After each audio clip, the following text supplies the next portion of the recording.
So, ito yung mga products na na-receive ko today as an Amazon reviewer. So, sa mga nagtatanong dyan kung paano maging Amazon reviewer, paano ko ba explain? Actually, they invited me as an Amazon Vine reviewer. And then I received products like this for free. So, ito, free lang to.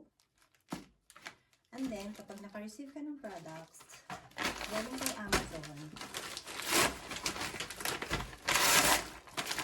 itatry mo siya, and then, i-review mo siya sa website after sa Amazon app.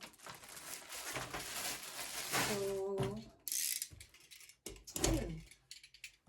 Kung mayroon pa kayong ibang questions,